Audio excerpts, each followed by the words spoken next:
Être bien chaussé, être bien assis. Je crois que c'est vrai aussi pour les pianistes, ça. Magda Taliaferro, elle s'attardait tout le temps là-dessus. Pour pouvoir prendre 2 pédales à la fois. Ah oui. Allons-y. Tu vois, Eric, regarde, ça porte ses fruits déjà. Reviens, reviens.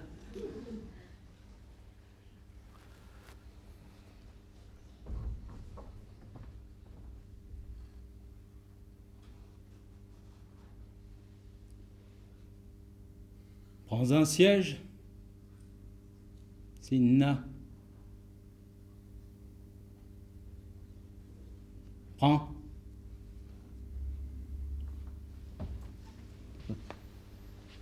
Et sur toute chose, observe exactement la loi que je t'impose. Prête sans me troubler l'oreille à mes discours. D'aucun mot, d'aucun cri n'en interrompt le cours. Tiens ta langue captive. Et si ce grand silence à ton émotion fait quelque violence, tu pourras me répondre après tout à loisir. Sur ce point seulement, contente mon désir. Je vous obéirai, Seigneur. T'en souviennes de garder ta parole, et je tiendrai la mienne. Tu vois le jour, Sinna. Mais ceux dont tu le tiens furent les ennemis de mon père et les miens. Au milieu de leur camp, tu reçus la naissance, et lorsqu'après leur mort, tu vins en ma puissance, leur haine, enracinée au milieu de ton sein, t'avait mis contre moi les armes à la main. Tu fus mon ennemi même avant que de naître, et tu le fus encore quand tu me pus connaître. Pardon de t'interrompre. Si je te laissais filer, il n'y aurait plus assez de choses à dire parce que ça risquerait d'être comme ça jusqu'au bout possible, pas mal, et on oublierait les détails, ou alors il y en aurait trop à dire et on noirait tout. On va peut-être pas reprendre, on essaiera de continuer, en tout cas quelques vers plus haut. Oublions, c'est pas notre propos quand on débute, même avec talent et une certaine expérience déjà, que de parler tragédie, donc un certain style. Ça, on y revient après. Tout ça, on l'ajoute petit à petit. Partons de la réalité, comme toujours. Réalité de l'interprète, situation et sentiment. Bon. Ce qui est difficile, bien sûr, pour Henriette avec Trissotin, on pourrait citer dans toutes les pièces, pour un personnage, de redémarrer quelque chose au dernier acte, sur tout un acquis, bien sûr de la vie qui a précédé, mais surtout des actes précédents, essayer de prendre la scène, quand on a dit ceci du contexte, à la hauteur de jeu où on en était, sans cependant grossir le trait ni hausser le ton. Alors que justement, en tragédie, en plus, enfin dans cette scène-là chez Corneille, parce que chez Corneille, c'est plus difficile que chez Racine, notre but est d'essayer, tout en préservant ce qu'on de particulier ces vers-là, c'est de ne pas justement dire attention, tragédie, je m'ampoule, je me solanise, etc. Bon, de les parler. Mais avec ce que ça représente de danger, il ne faut pas non plus les déblayer. Il faut faire attention sur un détail, à ce que les élisions ne soient pas trop ordinaires quand même. Bon. Alors comme toujours dans ces cas-là, on essaye de cerner le plus possible l'essentiel. L'essentiel chez Auguste étant le monologue qu'il a eu d'avant, qui en principe est indissociable, est-ce un malheur si grand que de cesser de vivre? C'est la lassitude qui domine. C'est pourquoi c'est difficile à travailler pour des gens jeunes, même s'ils n'ont plus 15 ans. C'est sa déception, sa désillusion de la trahison de ceux qu'il a tant aimés, pour qui il a tant fait, ça vient s'ajouter à la lassitude du règne. C'est ça qui compte. Et encore une fois, c'est tout ce que tu vas nous dire justement après, quand tu lui diras « Eh ben règne, si tu le peux, aux dépens de ma vie ». Mais crois-tu qu'on te laissera faire? Crois-tu que mes anciens alliés te laisseront faire? Voilà le ton. Et un petit peu comme le duc d'Este écoute Lucrèce Borgia et sait qu'après il aura à lui dire tout ce qu'il a à lui dire, il la laisse parler. Là, si j'ose dire, tu vas te laisser faire le point, Agrippine avec Néron, pareil, de tout ce qu'on pourrait couper. Mais pour lui rappeler, dis donc, avant d'en arriver au fait que je suis au courant de la conjuration, car c'est ça mon seul propos, tu pourrais entrer, je pourrais te dire, tu veux m'assassiner demain au Capitole? Mais en homme qui va peut-être mourir, et qui dit d'ailleurs, est-ce un malheur si grand que de cesser de vivre, comme Phèdre, comme tous, il se paye ce plaisir douloureux de rappeler à l'autre ta défaite. Quand je pense à tout ce que j'ai fait pour toi, car c'est ça qui est beau chez Auguste, il ne l'accable pas de tout ce qu'il a fait pour lui. C'est beaucoup plus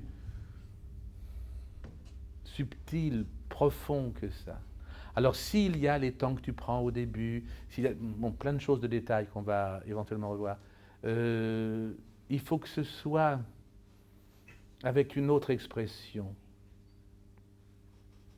C'est Roland aussi qui nous disait ça, il n'était pas le seul d'ailleurs. Dans les très grands moments de tragédie, c'est-à-dire quand on est au bord de mourir, ou qu'on découvre que celui qu'on croyait qu'il n'aimait personne aime Aricie, il m'arrive encore pire que ce que j'imaginais, c'est ce qu'on appelle l'humour d'une situation au-delà du désespoir, et à ce moment-là, les personnages de tragédie sourient, ont un pâle sourire, la Phèdre qui dit « Chez Rhénone, c'est tout ce que je viens d'apprendre, Hippolyte aime, il ne sent rien pour moi, c'est horrible », c'est le drame. Ça, c'est un drame. La tragédie, c'est « et c'est à moi que ça arrive ». Hippolyte aime et ne sent rien pour moi. C'est le pathétique, et non pas la virulence. Et dans des scènes comme celle-là, même chez Corneille, ça reste vrai. Il faut qu'il regarde quand il entre, avec presque de la bonté, et une espèce de sourire. Quoi que tu te demandes en ce moment, quoi que tu te dises, pourquoi est-ce qu'il m'a convoqué, qu'est-ce qui se passe, me mets à ta place, imagine tout. Vous êtes des minables, mais encore faut-il du courage pour avoir osé ce que vous avez entrepris. Ben, on va bavarder, mon vieux. Prends un siège. Prends. Et ne change surtout pas ton inflexion. Si tu es dans un sentiment qui te fait dire « prends un siège », pour ne pas faire la vilaine liaison, situation unique, note unique, ça, c'est écrit à la clé. Hein. Il n'y a pas de bémol ni dièse pour l'instant. Ben, assieds-toi. Il ne s'assied pas, c'est tout. Ça, c'est la volonté de l'auteur. Assieds-toi. C'est beaucoup plus fort. Tu me fais « prends un siège, Sinna ». Prends. L'acteur, plus le comédien. Tu comprends? Et c'est bien d'essayer d'éluder un petit peu comme ça le début. Oui, parce qu'il faut que je te demande, tu vas me faire plaisir, tu ne m'interrompras pas, c'est ça. Mais c'était un peu trop quand même. Bon. Et prends ton temps quand la scène commence vraiment. Il te répond lui simplement, je tiendrai ma parole, sourisant là aussi davantage. Quand tu sais ce que tu vas lui dire, regarde-le. Tu sais, il y a une phrase qui correspond à ça, c'est dans Victor Hugo, là, Hernani. Quand Don Carlos a son grand monologue, et puis il y a toute la conjuration autour, là aussi, puis il entend du bruit, il fait « Qu'est-ce que c'est qui... Ah, j'oubliais, ce sont mes assassins. » C'est la même chose, là. Regarde ton assassin, celui à qui tu as tout fait. Il est facile, dans un passé aussi court soit-il, de trouver des raisons d'évoquer l'ingratitude. C'est ce qui est le plus humain chez les individus en général. Donc pense à ça. Et le grand morceau a été dit. Le grand morceau de monologue où laissez-moi mourir ou laissez-moi régner. Bon, où Escante se faisait merveilleusement applaudir car il était superbe là-dedans.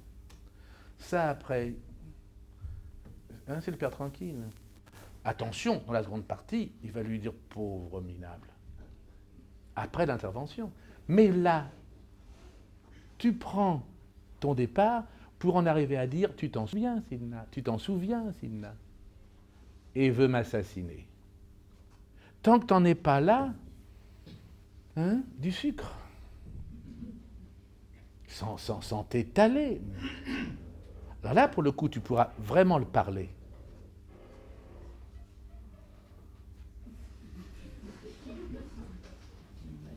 C'est un conjuré qui prend la tangente. Repars de là, s'il te plaît, tu vois le jour.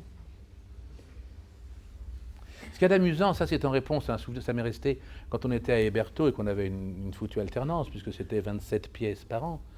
Et c'était presque la Comédie Française quand elle existait encore. Et je ne sais plus qui était venu nous dire « Oh oui, mais alors, ça doit être perturbant l'alternance, hein, parce que alors on passe d'un truc... » Je dis « Mais monsieur, c'est le seul moyen de ne pas s'ennuyer, c'est le seul moyen de se renouveler, c'est le seul moyen de découvrir que le deuxième acte de la Parisienne est construit exactement comme tel acte de Racine, de puiser dans le travail sur l'un ce qu'on pourra apporter à l'autre, puis on découvre après que dans tous les chefs-d'œuvre, la forme change. Mais dans le fond, il y a très peu de situations. Ça peut être entre un amant et sa maîtresse, ça peut être entre un empereur et son presque-fils, ça peut être ce qu'on veut, mais toutes les situations se rejoignent. Il n'y a pas autre chose à dire pour la scène du 4 entre Agrippine et Néron que ce qu'on dit en ce moment pour Auguste et Cinna. C'est calqué. Et ça jusqu'à, oh oui, au-delà de Marivaux même. Puis après, il y a eu une espèce de modernisme qui a faussé les constructions. Mais les situations profondes se rejoignent toutes, surtout quand c'est au-delà du quotidien, quand le quotidien s'élève à la grandeur. Vous régnez. Tous exactement, on pourrait mot à mot, quand tu vas dire « tu vois le jour », c'est « vous régnez » d'Agrippine à Néron. Et comme ça jusqu'au bout. Et c'est plus difficile chez Agrippine parce que c'est plus long et qu'il ne faut pas avoir peur d'être presque ennuyeuse, monotone. Qu'est-ce qu'elle lui raconte là? Mais qu'est-ce qu'elle lui raconte? Tout ça on le sait, tout ça on le sait, on pourrait le couper. Et comme disait M. Roland, oui on pourrait le couper, mais le beau est la saillie de l'utile. Donc ça aussi on pourrait le couper. On pourrait en arriver tout de suite, à dire regarde, emmenez-le. Part de... C'est ce qu'avait fait un soir, il était comédien, délicieux poète, oh, tu connais ça toi, Glatigny. Il jouait en tournée avec Marceline Desbottes-Valmore, je crois. Il faisait les tournées minables, il a fait froid sur les quais de gare, tout ça, enfin bon, c'était terrifiant. Et il jouait Théramène. Et on lui dit, un soir, écoute, tu t'attardes beaucoup dans ton récit, on est toujours au bord de rater le train, on se caille dans les salles d'attente, resserre un peu. Et le lendemain, il a joué Théramène de cette manière. À peine nous sortions des portes de Trézène, un monstre furieux est paru à nos yeux, Hippolyte, Seigneur, est mort en moins de 2. Et en définitive, on avait coupé une tirade très ennuyeuse. Allez, donc ce n'est pas garde, emmenez-le, mais on y va tout doucement. Vas-y. Tu vois le jour, Cinna? Tu vois le jour, Cinna? Mais ceux dont tu le tiens furent les ennemis de mon père. Ceux dont tu le tiens furent les ennemis de ton père et les miens, de mon père et les miens. Ceux dont tu... Non! Ah, armez-vous! Mon Dieu! Mais ceux dont tu le tiens oui, furent les ennemis de mon père. Pierre. Mais voilà la toute petite différence. Tu me dis ceux dont tu... Et moi, je te demande ceux dont tu le tiens. C'est très peu de choses. Et toi, tout de suite, au lieu de réaccentuer, tu cognes. Mais ceux dont... Non, c'est pas ça non plus. On le travaille exagérément pour qu'après, quand on croit filer, il reste l'empreinte. Vas-y. Mais ceux dont tu le tiens furent les ennemis de mon père. Voilà ce que je n'aime pas, moi qui aime tant les Élysions. Les ennemis de mon père, pas là. Furent les ennemis de mon père et les miens. Là, tu peux pas. Je te dis, je n'en suis pas, hein, comme quelquefois on l'indiquait, non. Mais en l'occurrence, ça devient tout de suite ordinaire. Allez. Mais ceux dont tu le tiens furent les ennemis de mon père et les miens. Pas mal du tout. Alors maintenant, puisque tu es capable de faire ça, qui est le plus subtil, le plus précis, le plus exact, le plus difficile, fais-moi ce qu'il y a de plus facile, c'est de te faire plaisir, et à nous aussi, en le disant à la dimension de la salle. Parce que sinon, on va finir tout par jouer comme ça, Comme dans les banlieues, où on est fatigué en arrivant, on n'écoute plus et on ressort heureux. De ne pas avoir écouté, c'est ça que je veux dire. Allez.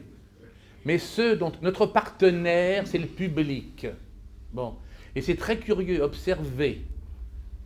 Le public est une seule personne pendant le temps de la pièce. Bon. Si bien que quand on n'entend pas bien un comédien, c'est pas là-haut, jamais qu'on crie plus fort. Parce qu'ils se disent, je suis là-haut, c'est moi qui dois moins bien entendre. C'est en général des premiers rangs qui éprouvent, comme je l'éprouve là, que si tu parles comme ça, moi je t'entends un peu, mais pas les autres. Et à ce moment-là, tu me prives de cet unanimisme qui est mon plaisir quand je vais au théâtre. C'est toujours du premier rang qu'on crie plus fort, pas seulement parce qu'on y met les sourds.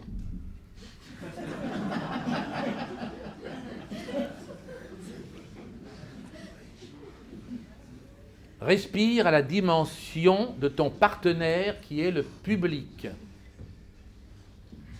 Mais ceux dont tu le tiens furent les ennemis de mon père et les miens? C'est faux. Plus exactement, c'est pas exactement juste. Tu vois le jour. Alors il va falloir, mon coco, sans tomber dans le système, c'est pour ça que moi j'adore ces scènes-là, où on risque d'être très vite ennuyeux, et c'est à nous à trouver le moyen de ne pas l'être. Tu ne peux, il enfonce le clou. C'est les fâcheux, c'est tout. Scène de travail, donc. On parle d'une chose, on ne parle que de ça, avec des planches plus ou moins riches. C'est plus riche chez Armande que chez Henriette. C'est plus riche en tragédie que dans des soubrettes de Marivaux. Et encore. Mais il y a une situation, il y a un état, il y a une pensée première. Et tant qu'on parle de la même chose, on n'en sort pas. Et c'est ce qui a fait tous les grands comédiens. Si on se souvient de Madame Dorziade, Madame Noro et de très peu d'autres, c'était ça. On ne l'analysait pas parce qu'on le subissait. Mais c'était ça. On ne pouvait pas décrocher. On enfonce le clou. Et alors? Et après? Pourquoi tu as dit ça? Et si je te dis ça, qu'est-ce qui s'est passé? Et qu'est-ce qu'il y a eu? Vous n'avez pas pu lui dire ça? C'est la même. Ça, on n'en sort pas. C'est la loi. Situation unique, note unique. Avec des ruptures. Pour pas trop emmerder le monde. Mais en l'occurrence, ils le font exprès, tous ces personnages-là, de dire... Tu me permets d'applaudir? Ah oui! J'ai dit à mes élèves, mais je pourrais le dire encore, tant que nous sommes dans une tonalité, mi bémol ou sol fa dièse, voilà. Pas question de faire de nuance. Mais voilà! Ensuite, dans la modulation, on module pour aller voilà. mi bémol à mineur, enfin d'un ton majeur ou mineur, mais interdiction de faire des vagues, voilà. Tant que vous êtes dans la même tonalité. La même tonalité. Alors là, c'est moi qui t'applaudis. Et tu imagines, comme je peux être malheureux quelquefois, que nous soyons dans un pays, et ça il y a des années que je le dis, où en dépit de résultats positifs que nous avons X, Y et Z isolément, personne, comme dans tous les autres pays où il y a de plus grands comédiens grâce à ça, personne n'a eu l'idée de grouper toutes les techniques pour que, partons des comédiens, pour qu'ils apprennent ce que c'est que la base de la musique, du solfège et de la danse, etc. Alors que tout... Alors, bah oui, bravo, mais vous savez, c'est trop tard.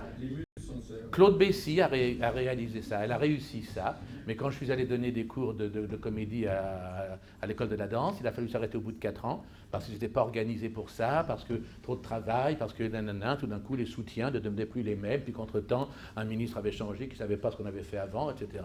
Et tout le monde s'en fout. Mais tant que les comédiens n'auront pas cette plénitude de connaissances, il y aura toujours un petit peu d'infirmité quelque part. Parce que quand je leur parle, moi, le matin, tu comprends exactement de ça, tu ne peux pas savoir comme tu me fais plaisir. Il y a la tonalité à la clé. Puis tout d'un coup, je me dis que qu'est-ce que ça peut vouloir dire pour des comédiens qui n'ont jamais fait de musique, tonalité à la clé, alors que ça serait lumineux. On exerce exactement les mêmes choses, avec apparemment des instruments différents. Nous étant notre propre instrument. Vous aussi d'ailleurs, d'une certaine manière. Mais oui, mais ça, on n'en sort pas. Surtout dans des personnes... Et c'est pour ça qu'on travaille ces scènes-là, même quand elles sont si difficiles et qu'on dit comment, Auguste, mais il est plus facile de travailler Auguste qu'une scène de Tchekhov ou de je ne sais qui. Ça, c'est de la virtuosité et de la réalisation. Là, c'est le travail. À propos d'un personnage plus complexe, bien sûr, mais c'est le travail. Alors, quitte à tomber un tout petit peu dans le système au début, ce qu'a fait Olivier dans sa fable, un tout petit peu, mais on a écouté. On a compris. Bon, bah après, il diaprera tout ça, il irisera. Bon, Mais pour l'instant, reste bien dans ton intention. Et c'est ça qui peut, toi, te faire, on est notre premier auditeur aussi, tu vois, au fur et à mesure qu'on s'entend dire les choses telles que eux ici les écoutent, on les écoute pour eux, et on veut se confirmer le bien fondé de notre façon de le raconter à l'autre. Et ça finit petit à petit, on finit par s'auto-alimenter, et je ne dis pas vivre le personnage, ça n'existe pas, ça ne sera pas notre métier, mais par prendre davantage sa place, se sentir plus concerné. Reprends un tout petit peu. Mais ceux dont tu le tiens furent les ennemis de mon père et les miens. Non, ça tu joues le moment. Tu vois le jour, tu ne l'oublies pas. Il faudrait qu'après chacune de tes phrases, tu puisses ajouter, tu t'en souviens, sans avoir changé de note. Comme M. Roland nous apprenait, on arrive à la fin d'une tirade classique. Le sens n'a pas changé, on doit pouvoir reprendre le premier vers sans changer d'inflexion. On a bouclé, on a rejoint. Tu vois le jour, tu le sais, tu t'en souviens. Mais ceux dont tu le tiens furent les ennemis de mon père et les miens, tu t'en souviens. C'est au milieu de leur camp que tu reçus la naissance. Tu n'oublies pas ça, hein? Au milieu des ennemis. Et lorsqu'après leur mort tu vins dans ma puissance, leur haine enracinée t'avait mis contre moi les armes à la main. Non mais c'est important que tu t'en souviennes. Parce qu'en dépit de tout ça, qu'est-ce que j'ai fait? Je t'ai comblé de faveur. Bravo. Je ne m'en suis vengé qu'en te donnant la vie. Tu l'oublies pas. Non, mais c'est important parce que je vais te dire autre chose après. Tu te souviendras bien de ça. Et je t'assure que si tu le dis comme ça, sans que ce soit systématique, nous, par le fait même qu'on se dise, on va lui en dire longtemps comme ça, mais du coup, on est forcé de dire, mais pourquoi il dit tout ça? Mais pourquoi il dit tout ça? Il n'a pas l'air con, donc tu dois comprendre. Pourquoi il dit tout ça? Aujourd'hui, je te donne Émilie. Ah bon, bon. Le digne objet des vœux de toute l'Italie. Tu t'en souviens. Et puis là, tu as tout le temps. Alors maintenant, je vais te dire, je suis au courant de tout. Ah, mais Seigneur, assieds-toi. Alors, oh. Puis maintenant, on ne va pas perdre de temps. Tu veux m'assassiner demain au Capitole, je le sais, alors m'emmerde pas. Moi, j'aimerais savoir pourquoi. Parce que c'est voie d'échec, ton truc. Moi, mourir, oh là là, si tu veux. Oh, ça me débarrassera peut-être. Alors explique-moi, parce qu'il y a Rome. Et Rome, je ne veux pas les laisser dans les mains de n'importe qui. Je veux un assassin qui puisse prendre ma place. Et là, tu as les deux couleurs de ta scène, tu vois. Mais si tu ne dis pas tout le début comme ça, on va se noyer dans des détails. Ceux dont tu le tiens furent les ennemis de mon père et les miens. Tu changes ton inflexion, ah bon, donc je parle d'autre chose. Ah, faut pas oublier ça, tiens, mets tout ça de côté. Bon. Non. Ah, bon, t'as encore autre chose, tiens, on fera le tri après. Non. Le tri, il est tout fait, tu lui fais le tri. Hein? Allez, encore quelques vers. Au milieu de leur camp, tu reçus la naissance. Je ne t'entends pas. Au milieu de leur camp, tu reçus la naissance, et lorsqu'après leur mort, tu vins dans ma puissance. Pourquoi leur mort? Si tu avais respiré, tu aurais eu la pensée globale. Au milieu, et écoute ça. Et là, tu vois, je vais parler de ce que j'appelle moi pré-finale. Ce qui serait faux, si j'exagère la pré-finale, ça serait, je veux comprendre. Tu étais chez mes ennemis. Et n'oublie pas, car la finale n'est quelquefois pas au bout de la ligne. C'est ça l'inflexion. C'est au milieu de leur camp que tu as reçu la naissance. Alors, il ne faut pas l'exagérer. Mais tu t'en souviens de ça. Tout était fait pour que tu sois mon ennemi. C'est au milieu de leur camp que tu as reçu la naissance. Et lorsqu'après, quand je le fais comme ça, ça n'a pas l'air extravagant. On n'a pas l'air de dire, pourquoi est-ce qu'il dit au milieu de leur camp? Non. Comme le faisaient les gens qui ne cherchaient pas à comprendre pour faire plaisir à Meyer, qu'ils faisaient sans y croire. Gna. Puis après, il lui tirait la langue. Mais si on le fait bien, c'est un tout petit peu ça déjà que voulait dire la géniale Robinson. La réalité, oui, c'est parler faux au-delà du vrai. Comme tout le monde le fait dans la vie. Parler juste, c'est l'horreur. Trouve ce qui peut nous faire comprendre. Au milieu de leur camp, tu as reçu la naissance, ça ne veut rien dire. Rien ne m'agrippe. Alors qu'au milieu de leur camp, tu as reçu la naissance. Je vais te donner un exemple qui, je crois, est... Oui, je crois. Et puis ça me mettra rendre hommage à une dame avec qui on se fâche tout le temps, mais qu'on est content de retrouver, car c'est une des dernières grandes comédiennes, je parle de Françoise Seigné, elle a trouvé un jour dans Arsinoé une chose extraordinaire. C'est rien. D'ailleurs, je crois que sur le moment, il n'y a que moi qui l'ai entendu. Elle parle à Alceste, en disant qu'il est merveilleux, etc., et que les grands esprits doivent être soutenus, etc. Et l'écriture, c'est, et on l'avait toujours entendu, même par les meilleurs, Lynn Rose, hein, et le vôtre, sans doute, a des charmes secrets qui font entrer mon cœur dans tous vos intérêts. C'est juste, c'est plat, c'est neutre, c'est creux. Elle lui fait la cour. Ce qui compte avant tout, c'est qu'elle le flatte, c'est qu'elle traduise son amour. Et bien, un soir à Sarlat, je l'ai entendu dire, en s'appuyant sur une phrase à elle, et le vôtre, sans doute, a des charmes secrets qui font entrer mon cœur dans tous vos intérêts. Moi, je trouve ça génial. Pour moi, c'est ça le grand comédien. C'est pas de se rouler par terre ou tout d'un coup de sortir des tripes qu'on n'a pas ou dont on n'a pas besoin. C'est de renouveler par une quintessence d'intelligence, en partant du sentiment le plus fidèle, la musique des mots. Eh bien, c'est ce qu'on a là. Au milieu de leur camp, tu as reçu la naissance. Et si on a peur que ça donne nanana, on rebique au moment où on enchaîne, si on veut enchaîner. Je m'explique. Au milieu de leur camp, tu as reçu la naissance et... T'as entendu? Car si je ne souligne pas, on ne peut pas entendre, comme c'est juste. Car c'est ça qui est merveilleux. Si on devient un bon comédien, plus personne ne peut te le dire. Car il faut que ça ne se voit pas. Sans ça, tu ne joues pas bien la comédie, si on dit « qu'est-ce qu'il est bien ?» Non, il faut qu'on vienne te dire quelle pièce, quel auteur. Et que ça paraisse normal que tu la joues comme ça. Allez, encore quelques vers, on ne s'en lasse pas. Et lorsqu'après leur mort... Mais oui, c'est pour ça que j'ai arrêté. Lorsqu'après leur mort... Qu'est-ce que c'est que des choses comme ça? Ben non, mais parce que tu n'as pas respiré. Et pourquoi n'as-tu pas respiré? Parce que tu n'as pas pensé.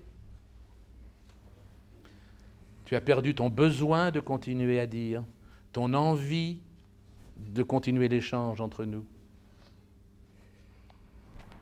Et lorsqu'après leur mort, tu vins en ma puissance, leur haine, enracinée au milieu de ton sein, t'avais mis contre moi les armes à la main. Pas mal. Tu fus mon ennemi, même avant que de naître. Mais c'est le même qui est important. Pas le cogner, attention, quand je dis des choses comme ça, on ne joue pas les mots. Mon Dieu. Réaccentuation, tu vois, Eric. S'il dit, tu fus mon ennemi même avant, tu fus mon ennemi même avant. Formule. Tu fus mon ennemi même avant que de naître. Tu fus mon ennemi même avant que de naître. Et tu le fus encore quand tu me pus connaître et l'inclination... N'aie pas peur de les réveiller. N'aie pas peur. Et tu le fus encore quand tu me pus connaître et l'inclination jamais n'a démenti ce sang qui t'avait fait du contraire partie. Moi, j'aurais pas coupé là. Chaque fois qu'on peut, évitons la rime. Chaque fois qu'on peut, pas systématique non plus. Chaque fois qu'on peut, c'est ce que disait Calas, il faut respirer où on ne vous attend pas.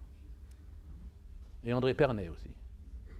À propos, oui. J'ai réécouté justement la 4e balade, le début de la 4e balade par Samson-François, et j'ai remarqué qu'au lieu de respirer toujours au moment du silence, parfois il commence par respirer au silence, c'est-à-dire là où on l'attend, Oui. et pour que ce ne soit pas répétitif. Ensuite, il ne respire pas sur le silence, mais... Tout de suite après. Mais entre, oui, c'est voilà. ça, mais tout de suite après. Bah oui, bah c'est exactement ce qu'on essaye de faire aussi. Do, fa, mi, si, ré, ensuite do, fa, mi, si, ré. En fait, il déplace. Il déplace la respiration et c'est ce que tu demandes. Et c'est de là que vient, je trouve, je disais le mot pathétique tout à l'heure, c'est vrai dans tous les arts, cette façon de prolonger un petit peu ou de faire attendre, ou ne pas tomber pile comme ça, tu vois. C'est vrai en danse aussi. C'est une asymétrie dans la symétrie. Exactement. Henri Sauguet disait à Yvette Chauviré, beaucoup de grandes danseuses dansent en mesure, vous suscitez la musique. Parce qu'au lieu de faire, comme Karajan conduisait en faisant nan, et c'est Libidac, il précède et il va au-delà. Bon. On doit pouvoir le faire, nous, dans n'importe quel répertoire. Je pense que tu seras d'accord avec moi, c'est pas de toi que je vais parler, toi tu es le plus grand.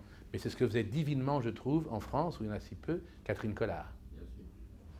Hein, c'était une de celles qui vraiment... Et c'était rien, c'était un millième de seconde près, mais c'est cette conscience, cette surconscience, cette sursensibilité qui fait qu'on évite le piège en servant davantage l'œuvre et en faisant passer davantage encore le sentiment.